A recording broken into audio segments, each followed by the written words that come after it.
Morning, guys. Today we're going to take a look at pages 7 and 8 of the Unit 5 Classwork packet. The topic for today is the Isosceles Triangle.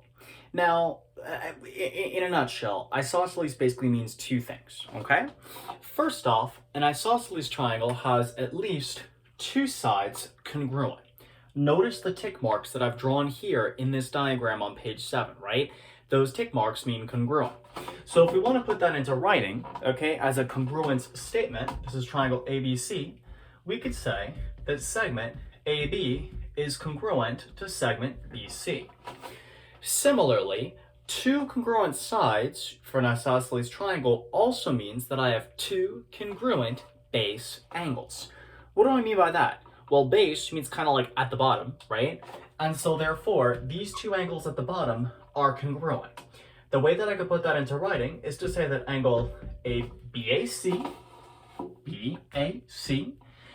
is congruent to angle BCA.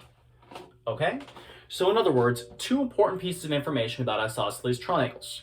Two angles are the same, and two sides are the same. Now, let's take a look at how we could apply this with a couple of problems on page 8. Okay? Let's take a look first at question number 2. Yes, question number 2. Sorry. Thought I was losing my mind for a second. Okay. So, let's take a look at number 2. They tell us it's an isosceles triangle because of those tick marks. And they tell us this right here is 106, right? C, D, E. Okay, let's first remember what we know about isosceles triangles. Isosceles triangles have two sides the same, but they also have two angles the same. So that means if these two sides are the same, so are these two angles. Now, do I happen to know what either of those angles actually is? Do I know their measure? No. So guess what? I can actually use a variable to represent that. I'm going to call each of them x. And I can use x for both because they're actually the same. They're both base angles. So now, let's go back to what we learned about in the previous couple of videos. How many degrees are there inside a triangle? Oh my god, 180.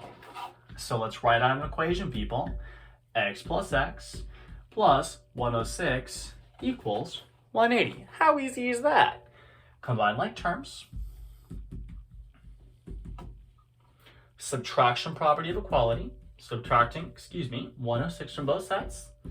2x equals, let's see, what is that, 74? And x equals 37.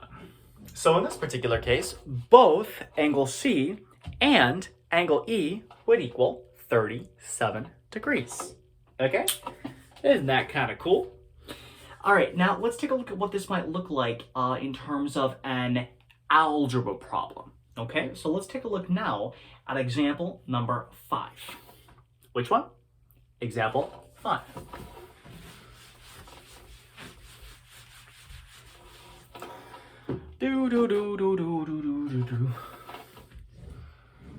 All right. So I've got an isosceles triangle.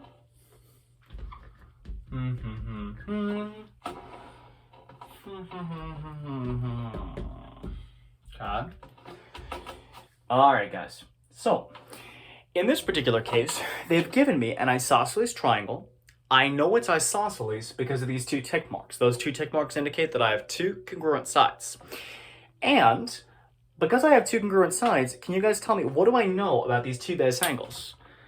Well, the two base angles are congruent, and I'm going to indicate that by using these kind of like arc symbols, okay? So hold on a second. What does the word congruent mean? If two angles are congruent, they are I can't hear you, the same.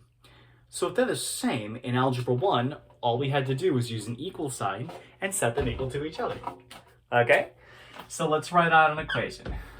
4x plus 7 equals 9x minus 33. Can it actually be that easy? Yes, it can be.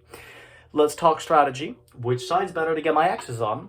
Probably better to get them on the right because I'm going to get a positive value for x when I subtract 4x, right? When I say positive value, I mean a positive value for the coefficient. Okay? So now I have my x's on the right. Where do I want to move my constant? I want to move it to the left by using the addition property of equality. So I have 40 equals 5x. Divide both sides by 5. And lo and behold, oh my goodness, x equals 8. This particular problem didn't ask you to do this, but let's say that it did. If they wanted you to go back and actually find these angles, all you'd have to do is substitute. And if they asked you to find this one, you would just substitute and then subtract from 1, 8. Okay? All right. Let's take a look at one more example. And this is an example where they're actually going to be dealing with sides instead of angles, okay? And I'm going over this one just because in years past, people have really gotten confused because they didn't really read the problem, all right? That seems to be a common theme. So let's take a look together at example number 9, okay? So again, we're on page 8, and I want to look with you guys at example number 9.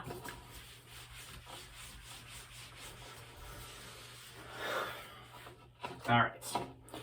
Now, they don't give us a picture. So what do you think I'm going to have to draw? The picture. Okay, so let me draw a triangle DEF. Okay, so they tell me DEF, right?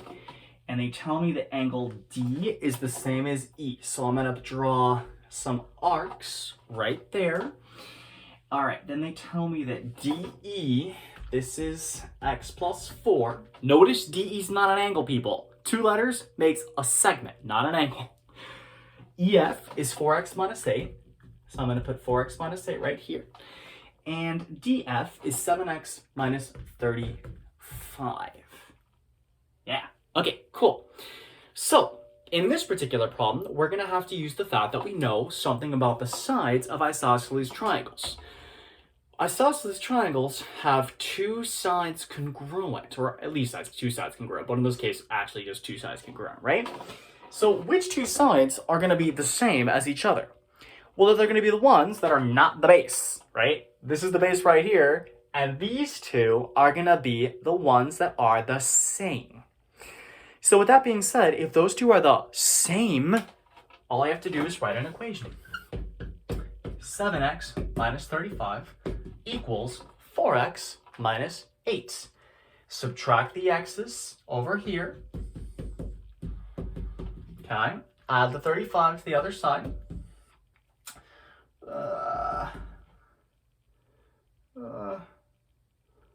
Yeah, 27. And thus, x equals 9. Then, if they want you guys to go back and actually find the lengths of the sides, what property of equality do you think I would use? What is it called when I replace something with another number? Well, it's just the substitution property, right? So what I'm going to do is I'm going to take this 9, and I'm going to plug it in here. Plug it in here. Well, just to make sure I actually did it right? And also plug it in here. So DE would then be 13, because 9 plus 4 is 13. 36 minus 8, that would be 28, I believe. And let's check and make sure we did it right. God, I hope so. 63 minus 35. Okay, 28. Yay, we did it right. Okay, so in sum, isosceles triangles are actually pretty easy to work with, right? Only 2 pieces of information we need to really know, okay? One piece is that 2 sides are the same. The other piece is that the 2 base angles are also the same. What I do want you to be careful of, though, are 2 things. Number 1, sometimes we may have to also use triangle sum theorem, like we may have to do the whole add them all up, set them equal to 180 thing. And the second thing, sometimes they're going to try to trick us by giving us the problem involving the sides instead of the angles. So biggest thing, and I know I keep saying this over and over again, you got to make sure you read the problem. In years past, a lot of people have gotten really confused on problems like this on the unit test because they didn't read the question. In this case, because they only, well, so we're talking about things like DE and EF, 2 letters do not make an angle. 2 letters make a segment, okay? You have been warned.